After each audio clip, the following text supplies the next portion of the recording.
दोस्तों, गणित प्रकाश एनसीईआरटी की नई बुक है और नई शिक्षा नीति की यह कक्षा 6 के लिए गणित के लिए पुस्तक तैयार की गई है। यह अभी लागू हो चुकी है इस साल से सभी जगह।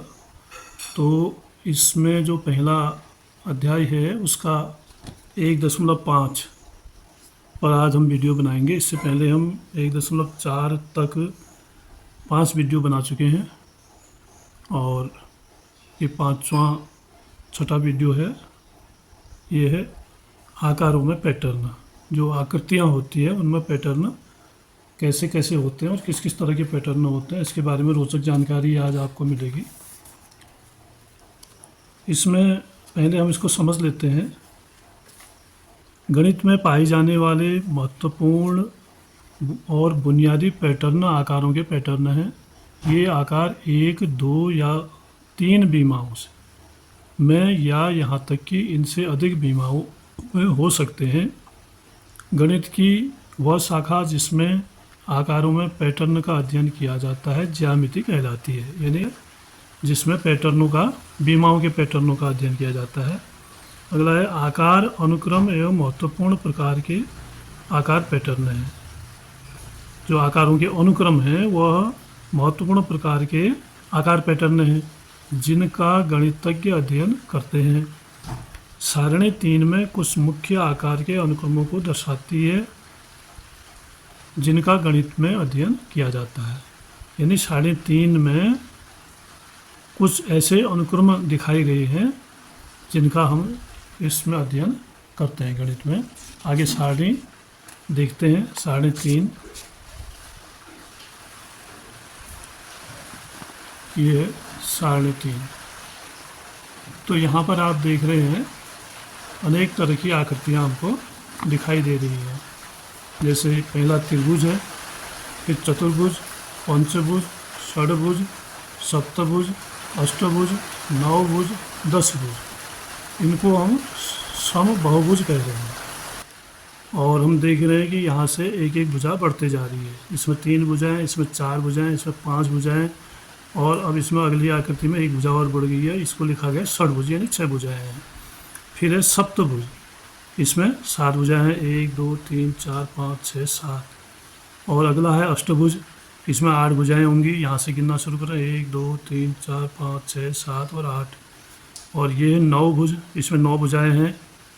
तो हम गिनेंगे तो 9 भुजाएँ पाएंगे। और ये है 10 भुज और इसमें 10 भुजाएँ होंगी, सब गिन के। अब इसके बाद प्रश्न जो है, यहाँ पर प्रश्न भी एक बार हम देख लेते हैं। कह रहा है कि क्या आप सारणी 3 के प्रत्येक अनुक्रम में पैटर्न की पहचान कर सकते हैं। अब हमें पैटर्न की पहचान भी इसमें करनी है, इसमें कौन सा पैटर्न है। और इसी के तहत हमने आगे बताना है कि ये जो है इसमें पैटर्न क्या है। एक भुजा बढ़ने का पैटर्न यहाँ पर हमें प्राप्त हो रहा है। 3, 4, 5, 6, 7, 8, 9, 10। तो इस तरह से गणन संख्याओं का पैटर्न इसमें है जो एक एक आगे बढ़ते जा रही है। एक एक भुजा के बढ़ने से ये आकृति प्राप्त हो रही है। तो इसको समभुज। और दूसरा जो प्रश्न है वो भी इसी से रिलेटेड है। सारणी 3 के प्रत्येक अनुक्रम को अपनी नोटबुक में पुनः बनाने का प्रयास कीजिए। इन चित्रों को हमने अपनी नोटबुक में फिर से बनाना है। और क्या करने को कह रहा है, क्या आप प्रत्येक अनुक्रम में अगले आकार को खींच सकते हैं, क्यों और क्यों नहीं। प्रत्येक अनुक्रम के बाद अपने शब्दों में उस नियम या पैटर्न की व्याख्या कीजिए जिसके अनुसार उस अनुक्रम में आकार बन रहे हैं।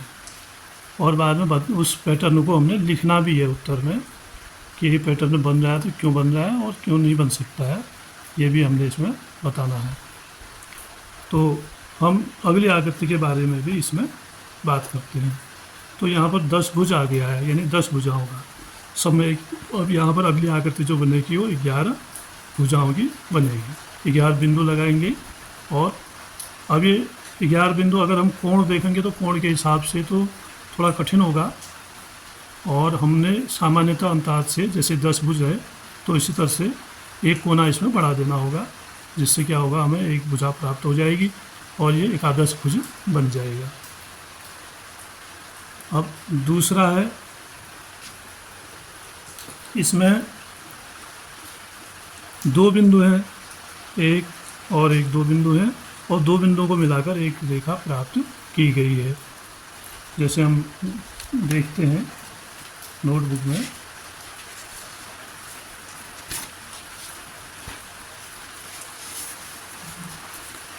यहाँ पर हमारे पास दो बिंदु हैं, एक और दो। इन दो बिंदुओं को मिलाते हैं तो क्या बन जाती है, एक रेखा प्राप्त हो जाती है हमें। और अगली आकृति में तीन बिंदु है, ऐसे मिला देंगे इन तीनों बिंदुओं को तो ऐसे त्रिभुज प्राप्त हो जाता है। अगली आकृति में चार बिंदु हैं, इन चारों को मिला देते हैं तो एक वर्ग मिल जाता है या चतुर्भुज मिल जाता है। तो फिर उसके बाद हम अंदर के बिंदु अगर मिल सकते तो इनको भी मिला देते हैं, मिल रहे हैं। फिर अगला जो है पांच बिंदु हमारे पास है, एक, दो, तीन, चार और पाँच, तो इसको हम ऐसे मिला देंगे, ये हमारा पंचभुज बन जाएगा। इसमें भी हम ये देख रहे हैं कि एक एक बिंदु जैसे जैसे बढ़ रहा है तो वैसे वैसे ये आकृतियाँ अपना रूप बदल रही हैं, बढ़ते क्रम में बन रही है। और अंदर के बिंदुओं को हम ऐसे मिला सकते हैं इसमें।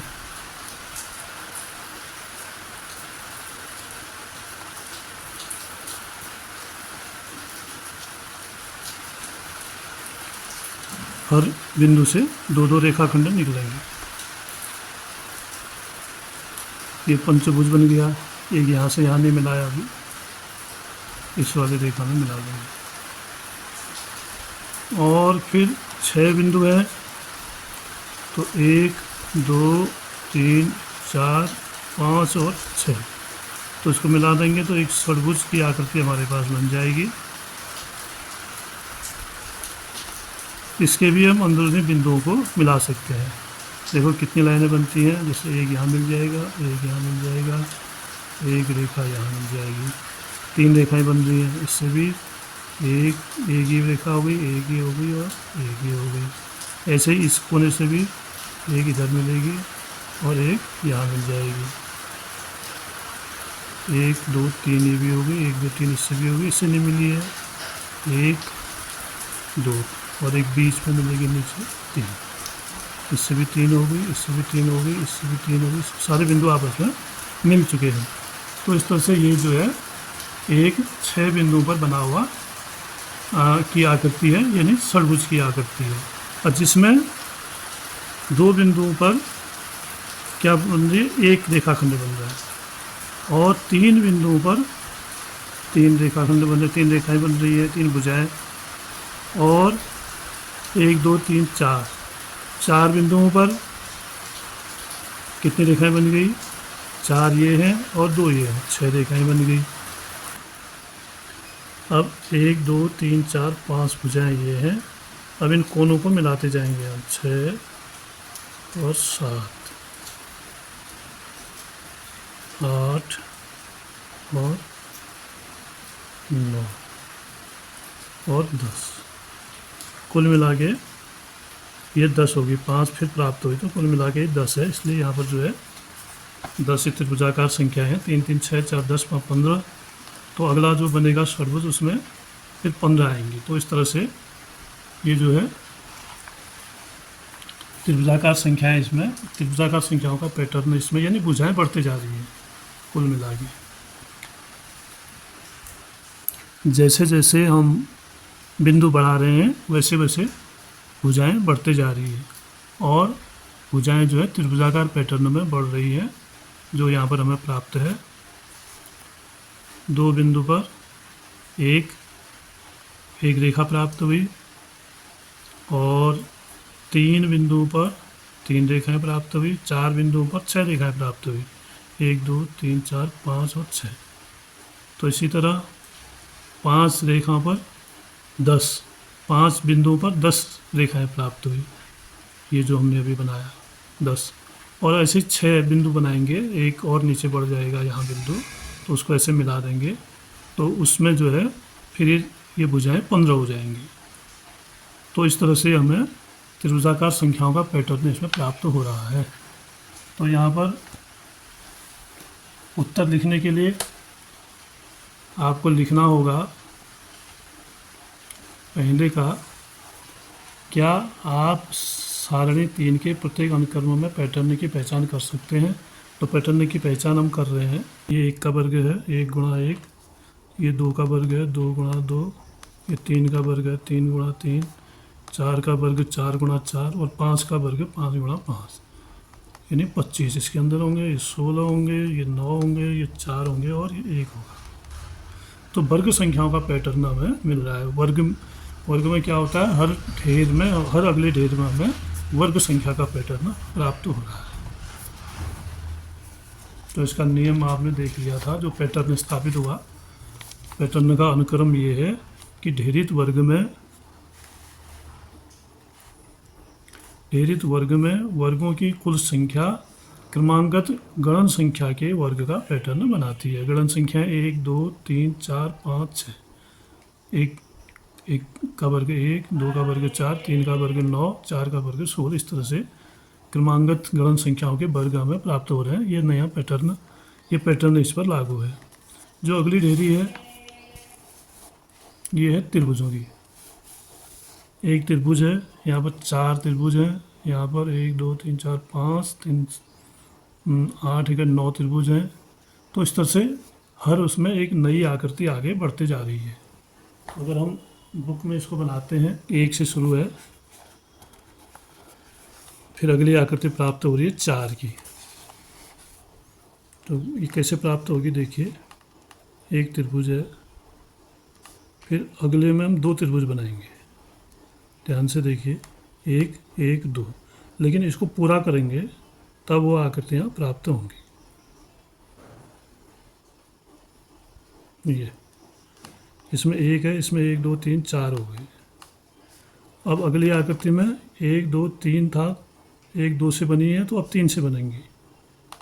एक लाइन खींच लेंगे अंदाज से, 2 और 3 त्रिभुज। अब इन 3 त्रिभुजों के ऊपर और त्रिभुज बनाएंगे, 1 2, और फिर ऊपर एक और बन जाएगा। ये अब कितने त्रिभुज हो गए, ये 1 3 1 2 3 4 5। अब आगे अगली आकृति बनाएंगे हम। तो इसमें 1 2 3 बनाए थे, पहले 1 था, फिर 2 बनाए, फिर 3 बनाए, अब 4 बनाएंगे, 1 2 3 4। अब इसके ऊपर फिर से त्रिभुज बनाएंगे बिंदुओं को मिलाते हुए, 3 ये हो गए, फिर इसके ऊपर और बनाएंगे, ठीक जहाँ पर बिंदु है उन्हीं को मिलाते हुए बनाएंगे। ये अब कितनी प्राप्त हुई, 1 3 1 2 3 4 5 और 1 2 3 4 5 6 7। अगली आकृति में हमें 7 प्राप्त हो गए। और इससे अगली आकृति अगर हम बनाते हैं तो यहाँ हमने 1 2 3 4 त्रिभुज बनाए थे, तो यहाँ पर 5 त्रिभुज बना लेंगे, 1 2 3 4 और 5। लाइन दे देंगे, फिर इन बिंदुओं को मिलाते हुए और त्रिभुज बनाएंगे, 1 2 3 4। फिर लाइन दे देंगे, फिर इन बिंदुओं को मिलाते हुए और त्रिभुज बनेंगे, फिर लाइन, लास्ट में एक त्रिभुज आएगा।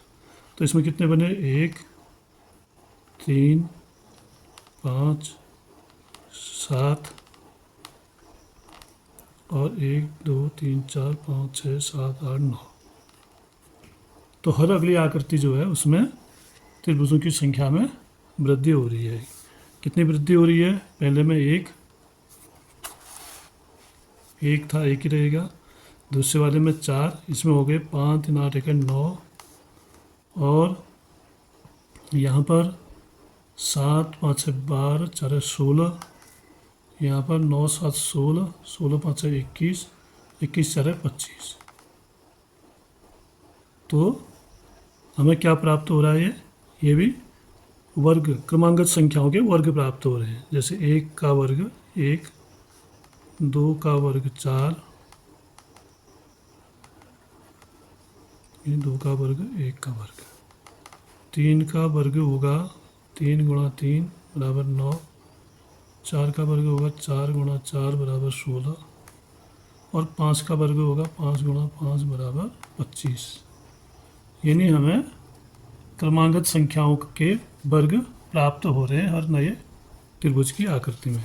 तो इसका जो नियम है, जो पैटर्न का जो नियम हमें पता चला वो ये है, ढेरित त्रिभुजों में हर बार एक बड़ा त्रिभुज प्राप्त करने के लिए विषम संख्या में त्रिभुजों को मिलाने पर प्राप्त त्रिभुजों की संख्या वर्ग संख्या का पैटर्न बनाता है। विषम संख्या, एक तो हमें विषम संख्या भी प्राप्त हो रही है, इसमें जो त्रिभुज प्राप्त हो रहे हैं वो विषम संख्या में है।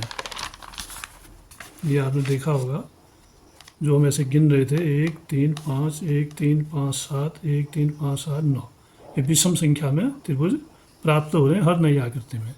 और इसके जो इनकी जो संख्या का योग है, जो इसके अंदर त्रिभुज बन रहे हैं, वो त्रिभुज कैसे बन रहे हैं, क्रमांगत संख्याओं के वर्ग के रूप में बन रहे हैं। तो इसको हम ऐसे इसका उत्तर लिखेंगे।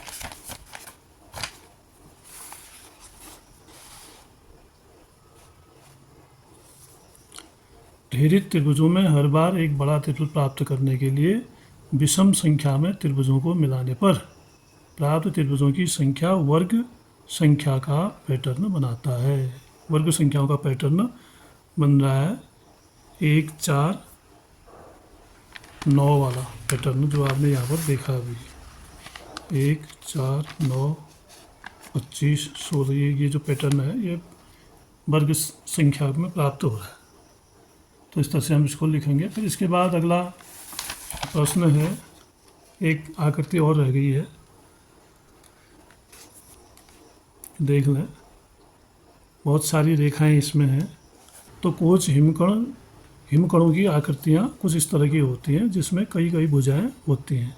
एकदम इस तरह का हो जा रहा है कि पता ही नहीं चल रहा भुजा कहाँ पर, कौन सी भुजा कैसे है। लेकिन देखिए, शुरू में एक त्रिभुज हमें प्राप्त है, इसमें 3 भुजाएं हैं। और जो अगला है इसको हम गिन सकते हैं। इसमें तो 1 2 3 4 5 6 7 8 9 10 11 12, अगले में 12 भुजाएं हैं, यानी चौगुना बढ़ रहा है। अगर इसको बनाना है तो इसको तो हम बना सकते हैं, कुछ इस तरह की आकृति बनेगी। अब लेकिन हमें भुजाओं से मतलब है, इसमें 3 भुजाएं हैं, तो इसमें 1 2 3 4 5 6 7 8 9 10 11 12, इसमें है 12 भुजाएं, यानी 4 गुना भुजा में वृद्धि हो रही है। और उसके बाद जो अगला बना है, इसमें तो गिनना भी थोड़ा कठिन है। ये कुछ आकृतियाँ बनती इस तरह से हैं, जैसे ये वाली आकृति हमने बनाई, त्रिभुजाकार पहले ले लेते हैं, ये बनी। तो इसमें फिर एक आकृति ऐसे निकलेगी, एक ऐसे निकलेगी, एक ऐसे निकलेगी, फिर इसमें भी सब में एक एक आकृति ऐसे ऐसे निकलते जाएगी। ये इस तरह से। फिर ये जो आकृतियाँ निकली हैं, इनमें भी एक एक आकृति ऐसे निकलेगी।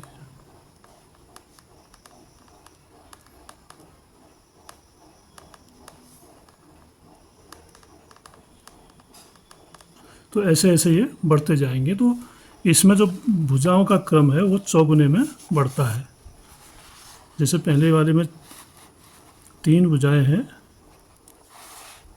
3 है पहले में, तो गुणा 4 कर देंगे, तब आएगा 12।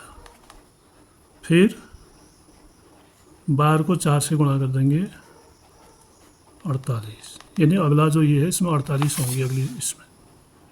और इसके बाद 48 गुणा 4 कर देंगे, 4 8 32, 4 चौको 16 3 19, 192। फिर अगला होगा 192 गुणा 4, 4 दूनी 8, 4 9 36, 4 एकम 4 3 7, अगला होगा 768। तो इस तरह से चौगुने, ये जो कोच हिमकर्ण है, इसमें भुजाओं का क्रम जो है चौगुने में बढ़ते जा रहा है। तो इसका जो पैटर्न है उसको हम ऐसे लिखेंगे,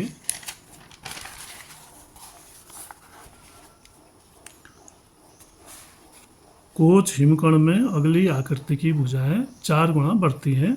जैसे 4 नहीं, यहाँ पर 3 होना था, 3 भुजाएं थी पहले में, 3, 3 चक्को 12, 12 चक्को 48, 48 चक्को 192। तो इस तरह से ये भुजाएं बढ़ते जा रही हैं। तो ये है सभी जो कोच बने हैं उसके लिए, औरों के लिए तो हमने बना दी। अगली आकृति भी बन सकती है औरों में, थोड़ा इसमें बनाने में ये टफ है, इसको नहीं बना सकते क्योंकि ये बहुत बड़ी मात्रा में गिनती की जा रही है, तो बहुत बड़े उसमें बनाना पड़ेगा, बड़ा चित्र बनाना पड़ेगा, तो भी हम एक सीमा तक ही इसको बना सकते हैं। अब ये हो गया, प्रत्येक पैटर्न की पहचान हो गई, और उसके बारे में भी आपको उत्तर कैसे लिखेंगे ये भी बता दिया है। एक बार फिर देख लें पूरा।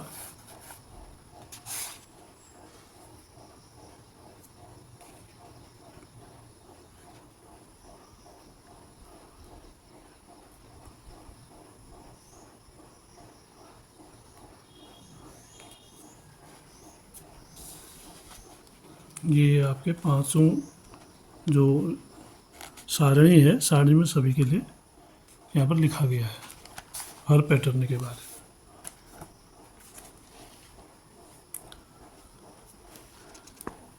तो ये दोनों प्रश्नों के उत्तर आपको प्राप्त हो गए हैं।